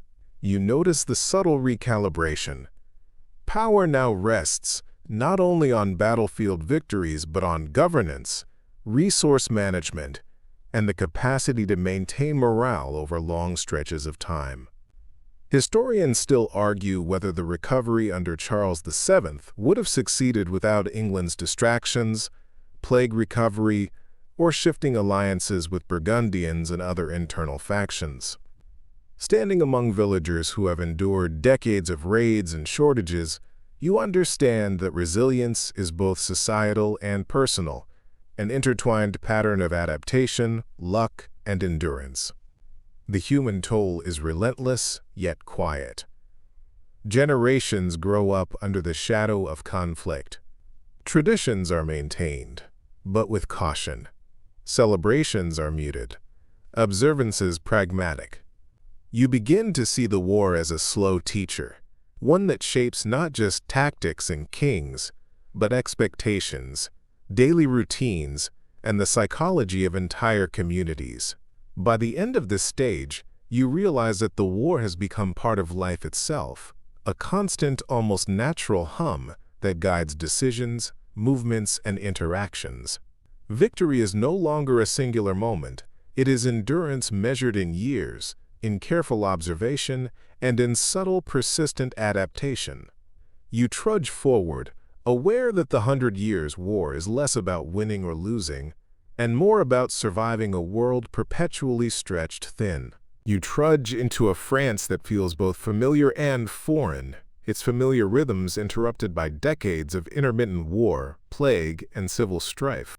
Roads are still pocked with ruts and mud, towns remain cautious, and yet a slow sense of adaptation is emerging. People move differently now, negotiate differently, even speak differently, as though the weight of survival has pressed subtle changes into the language and behavior of everyone you meet. You notice it in the cautious nods of peasants, the quiet pride of merchants who have weathered decades, and the measured patience of soldiers whose parents once fought Crécy. One mainstream historical fact shapes this stage. Joan of Arc emerges in the 1420s and 1430s as a galvanizing figure in the French efforts to reclaim territory from the English, leading troops to lift the siege of Orléans in 1429. Her involvement signals a new phase in the war, one of inspiration, hope, and the unpredictable influence of individual charisma amid decades of attrition. You feel the pulse of possibility again, like the faint stirrings of spring after a long, harsh winter. Historians still argue whether Joan's success was due primarily to her personal charisma, divine belief in her mission, or the French military reforms already underway under Charles VII. From your perspective, it is impossible to separate courage from circumstance, legend from strategy. The two have entwined into a single force that shapes what comes next. As you move through villages, you see the impact of her campaigns. French forces, reinvigorated by her leadership, reclaim towns and fortresses with surprising speed. People who had learned to hide or negotiate now dare to resist occupation. Supply lines are restored. Morale, fragile for decades, begins to shift subtly. You feel a strange mixture of hope and cautious skepticism. It's not that the war ends, far from it, but the rhythm changes. The constant hum of attrition is punctuated now by moments that feel decisive, almost electric, in contrast to the slow grind of previous decades. A quirky tidbit surfaces amid camp gossip. Joan is said to wear simple armor, borrowed from soldiers, and her presence alone inspires troops more than any weapon. You watch as rumors of visions, voices, and divine guidance swirl around her figure, blending myth and fact into an almost tangible aura. Soldiers swear morale improves the moment she enters the field, though skeptics quietly mutter that it is the psychological effect, not miracles, that carries the day. The English notice the shift too. Their long-held advantages, territorial control, experienced longbowmen, and fortified towns, are undermined not just by French action but by the sense of renewed purpose Joan instills. You trudge past English encampments where commanders express unease, and you notice the subtle adjustments in strategy: more cautious patrols, reinforced garrisons, and increased reconnaissance. The psychological war has taken a new form. You observe the war's persistent effects on ordinary life. Villagers who once calculated survival based solely on who held the town now consider timing, morale, and rumor as equally important. Tradespeople adapt quickly to the ebb and flow of conflict, transporting goods, hiding valuables, and leveraging alliances with whichever side seems ascendant. You notice that survival now requires not just cunning, but attentiveness to intangible forces, belief, rumor, and shifting momentum. A light joke drifts through the ranks. "I've survived half a century of war, plague, and famine. Now a teenage girl scares me into obedience?" Well, that's progress. Humor remains essential, a balm against exhaustion and uncertainty, helping soldiers and civilians alike navigate the ever-shifting landscape of conflict. Meanwhile, internal French politics continue to evolve. Charles VII uses Joan's successes to consolidate authority, reform administration, and build a professional standing army. You notice that these changes, slow and methodical, reinforce the effect of inspirational leadership. Strategy and morale now intersect, demonstrating that endurance alone is insufficient. Timely leadership and innovation can tip the balance, even in a war that has persisted for decades. Historians still argue how much Joan's presence accelerated French victories, versus how much was inevitable due to Charles VII's reforms and the exhaustion of English forces. From your vantage point, it feels like the war itself has begun to bend to a combination of factors: human resilience, inspired leadership, and the sheer cumulative pressure of 50 years of attrition. By the end of this stage, you sense that a transformation is underway.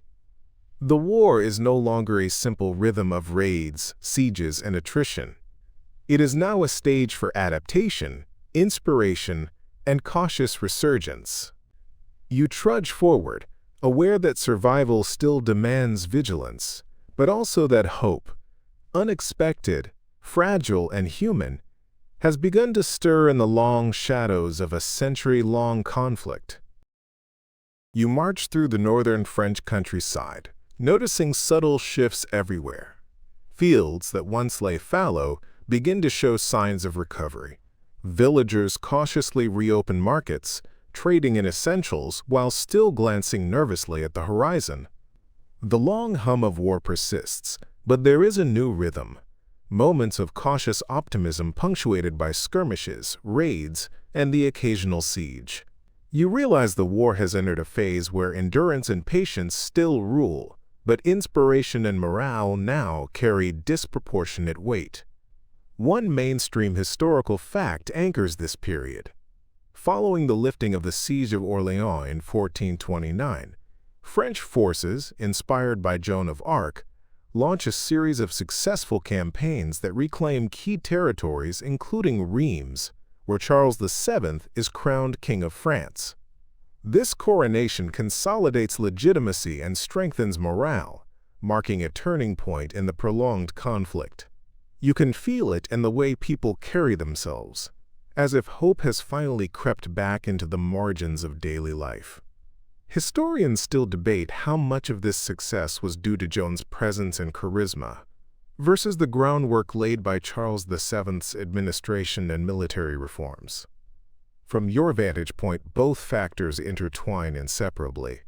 Leadership creates opportunity, but courage and inspiration convert that opportunity into action. You notice soldiers moving with more purpose, villagers daring to resist occupation, and commanders recalculating risks with sharper precision. You trudge past towns where rebuilding is tentative but persistent.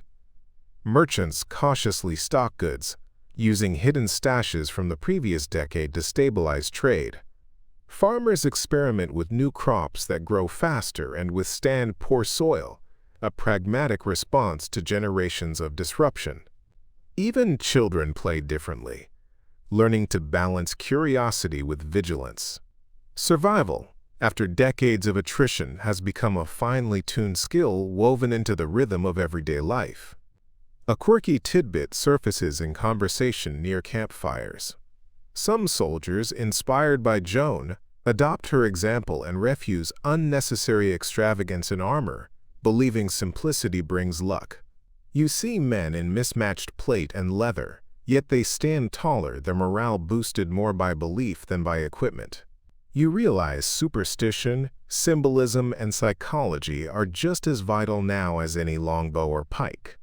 The English, though experienced and disciplined, begin to sense fatigue and waning influence. Their hold on northern France, once secure, is eroded by coordinated French campaigns, strategic diplomacy with local Burgundian factions, and an increasing inability to supply garrisons effectively.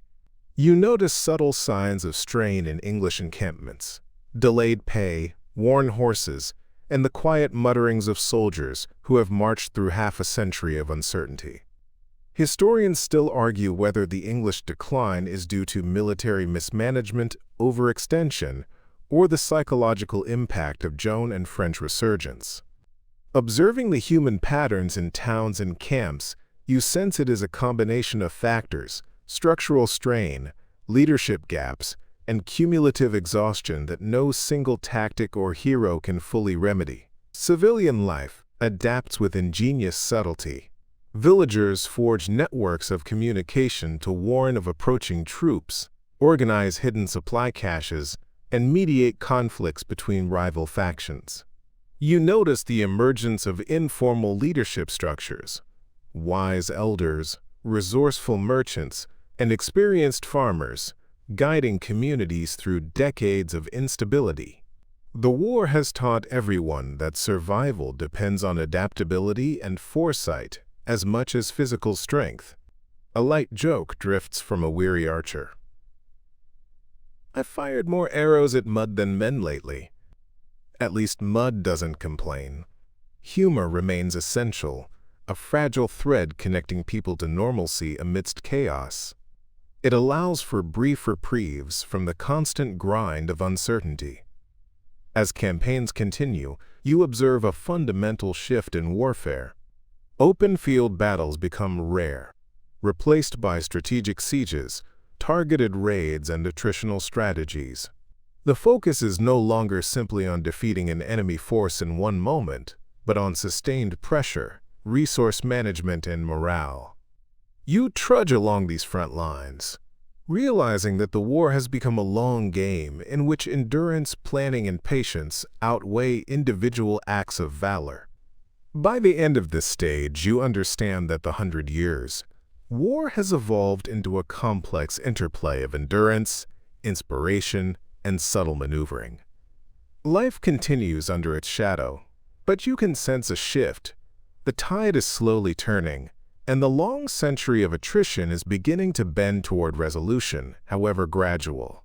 You trudge forward, boots muddy, shoulders sore, carrying lessons in patience, adaptation, and the delicate balance between fear and hope. You trudge through towns where the echoes of battle still linger, yet life hums with a cautious rhythm. People have adapted to decades of uncertainty, and the lessons of survival are woven into every action, from tending crops to negotiating passage for merchants and messengers. The long shadow of the 100 years, war stretches across fields, forests, and rivers alike, shaping the way every human moves, thinks, and breathes. One mainstream historical fact anchors this period.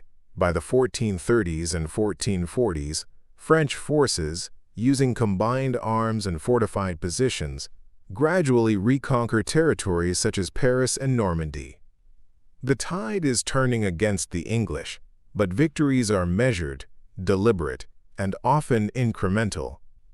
You feel the cumulative weight of this slow reversal, noticing how morale, supply lines, and local support can outweigh raw numbers or battlefield prowess. Historians still argue whether the French resurgence is due more to military innovation, Joan of Arc's influence, or the exhaustion of English forces stretched too thin across multiple fronts. From where you stand, it feels like a convergence. The war's long attrition has created openings, leadership seizes them, and communities rise quietly alongside larger forces. You notice how civilian ingenuity continues to shape the conflict. Villagers and merchants establish intricate warning systems for approaching armies, sometimes using bells, smoke signals, or even simple lookout posts. They stock supplies strategically, redistribute goods discreetly, and mediate minor disputes before they escalate. Survival depends on observation, timing, and clever improvisation. You carry this lesson with you. Adaptation is as vital as valor. A quirky tidbit drifts through camp gossip. Some French soldiers decorate their armor with small tokens, tiny flowers, carved charms, or embroidered cloth strips, believing these bring fortune in battle. You smile quietly, because in a war of attrition, even small acts of hope count, and the imagination becomes a shield against relentless reality. The English, meanwhile, struggle under the weight of overstretched supply lines, dwindling local support, and the psychological toll of decades-long warfare. Garrisons are harder to maintain. Tax collection falters. Local resentment grows. You witness the cumulative strain as soldiers murmur complaints, horses collapse under overwork, and commanders argue over what remains of their strategy. Historians still debate how much English decline results from structural overreach versus the strategic ingenuity of the French. Observing these patterns firsthand, you realize both are undeniable. Fatigue, mismanagement, and the attritional effect of war's relentless pressure slowly tip the balance. In the countryside, ordinary life resumes in small bursts. Festivals are celebrated cautiously, markets reopen sporadically, and children play games that mimic the sieges and skirmishes they have lived through in stories and whispers. You notice that even culture adapts. Songs, tales, and proverbs now carry undercurrents of resilience, patience, and caution, reflecting the lived reality of generations who have known only intermittent peace. A light joke surfaces at a campfire. At this rate, we'll need a 100-year calendar just to plan our vacations. Humor, subtle and dry, persists as a coping mechanism. It binds soldiers and civilians alike, offering brief respite from the endless calculations of survival. Military tactics continue to evolve. French forces favor ambushes, fortified positions, and small, coordinated offensives over open-field confrontation. Discipline, logistics, and psychological pressure replace spectacle. You trudge alongside seasoned soldiers, noting that the war now favors patience, cunning, and precise timing more than force or numbers alone. By the end of this stage, you sense that the war is entering its final, decisive phase. The long shadow of attrition has begun to lift, replaced by targeted strategy, improved governance, and the resilience of communities that have endured for generations. You trudge forward with boots heavy with mud and history, aware that this century of exhaustion is finally giving way to the slow, inevitable path toward resolution. You trudge through a landscape still pocked with scars from decades of conflict, yet there is an unmistakable sense of inevitability in the air. Towns that once trembled at every passing army now stand firm. Markets cautiously hum, and local militias maintain watch with disciplined precision. You notice a strange rhythm emerging. Raids and skirmishes still occur, but their effect is increasingly contained, deliberate, and part of a larger, slowly shifting balance of power. One mainstream historical fact frames this stage. The Battle of Castillon in 1453 marks the decisive French victory over the English, effectively ending the 100 Years' War. This final engagement demonstrates the evolution of warfare. Field artillery, coordinated infantry, and disciplined fortifications, ushering in a new era while closing a long chapter of intermittent violence. You sense the weight of decades of attrition, culminating in a moment both dramatic and inevitable. Historians still argue whether Castillon represents the triumph of French innovation, the exhaustion of English resources, or simply the culmination of long-term attrition. Standing amidst the reclaimed fields and fortresses, you feel it is a combination. Preparation, fatigue, and timing converge to produce a turning point that had been decades in the making. You notice the cumulative effects on ordinary people. Families no longer move constantly, markets begin stabilizing, and farms are slowly rebuilt. Children grow up with stories of long campaigns, half-truths mingled with legend, and the occasional tale of miraculous survival. You see the war's imprint not only on the land but on memory, identity, and expectation. A quirky tidbit drifts in conversation among soldiers. The French artillery at Castillon is said to have terrified English knights more than any previous battlefield innovation. Cannons, smoke, and debris combine in an almost theatrical display of power, leaving an impression as much psychological as physical.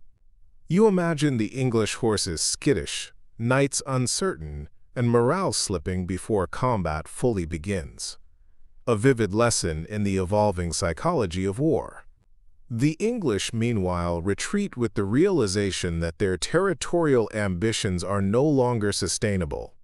Supply lines are overextended, local support is eroded, and decades of intermittent fighting have left soldiers and commanders alike weary. You notice the quiet despair of men who have endured campaigns across decades, realizing that endurance has limits even for the most disciplined forces. Historians still debate the relative importance of artillery versus strategy versus attrition at Castillon. From your vantage point, the answer is clear in the pattern of trenches, earthworks, and concentrated fire. Warfare has evolved into an integrated system, and those who master its components will prevail where brute force once dominated. Civilian life slowly begins to normalize. Towns invest in rebuilding infrastructure, fortifying against the occasional threat, and restoring trade networks. Merchants begin long-term planning again. farmers cautiously plant larger crops, anticipating the return of relative stability. You see communities regaining agency, learning to balance memory of the past with the possibility of a future less dominated by war. A light joke circulates among villagers and soldiers. "I've survived 100 years of war, and now you want me to trust the baker to actually give me the right change?" Humor persists as a quiet resilience, a thread connecting generations who have learned to endure rather than conquer. By the end of this stage, the war has left its final mark on strategy, society, and culture. Sieges, attrition, and psychological tactics dominate over the valor of individual knights. Communities learn to endure, adapt, and coordinate. You trudge forward with the realization that this long, grueling conflict has shaped the rhythms of life itself, conditioning every step, every breath, and every choice for generations to come. You trudge through a France that feels both battered and strangely renewed. The long shadow of the 100 Years' War stretches across every village, town, and city, yet there is a cautious sense of restoration in the air. People move with deliberate care, balancing hope with the lessons of decades spent navigating raids, sieges, and shifting allegiances. You notice subtle changes in posture, tone, and the very rhythm of daily life. Endurance has become second nature. One mainstream historical fact anchors this stage. By the late 1450s, England has lost nearly all of its continental holdings except for Calais, marking the practical end of the 100 Years' War. The balance of power has shifted decisively, and a new political landscape emerges, shaped by the accumulated fatigue, adaptation, and ingenuity of generations who have survived continuous conflict. You sense the weight of closure and the beginning of reconstruction. Historians still argue whether the final English losses were inevitable due to internal political weakness, or if the French resurgence, strengthened by artillery, strategy, and leadership, made it unavoidable. Observing the cautious rebuilding and wary optimism around you, it feels like both factors were critical, intertwined in a long, inescapable sequence of cause and effect. You notice how daily life has been reshaped by decades of attrition. Villagers coordinate more efficiently, merchants maintain secret supply lines, and local militias operate with subtle sophistication. People trust less blindly but act more strategically. Survival has become not just instinct but culture, woven into habits, festivals, and even storytelling. Children play games that mimic sieges and marches, rehearsing resilience in miniature forms. You see endurance as a language everyone speaks now. A quirky tidbit surfaces. Some English troops who remain in Calais continue old practices like keeping detailed logs of daily rations and minor skirmishes, partly for administration, partly as ritualized attempts to impose order on a world that has resisted it for decades. You can't help but smile. Organization is survival, and obsessive note-taking is a form of hope. The war's psychological imprint is profound. Families carry stories of raids, plagues, and famine as cautionary lore. Communities pass down strategies for negotiation, fortification, and survival. Even the countryside itself bears the marks: forest edges cleared for defensive lines, ruined walls incorporated into farm boundaries, and roads rerouted to avoid past ambushes. You trudge through a land that is both familiar and haunted, where every tree and stone whispers lessons in endurance. Humor persists, soft and sardonic. A villager jokes that after surviving English sieges, French winters, and plague, negotiating taxes feels almost relaxing. You feel the truth in this. Survival is measured in perspective, small victories and quiet resilience as much as heroic moments. Political structures stabilize slowly. Charles VII continues reforms, centralizing authority, rebuilding the bureaucracy, and creating the foundations for a professional army. England, internally distracted by civil strife and succession issues, ceases large-scale intervention in France. You realize that the war's conclusion is as much a product of political maturation as battlefield performance. You also sense the cultural evolution wrought by a century of war. Literature, music, and oral traditions now carry themes of endurance, pragmatism, and subtle wit. Even religion adapts, emphasizing daily practice, practical morality, and community resilience over miraculous intervention.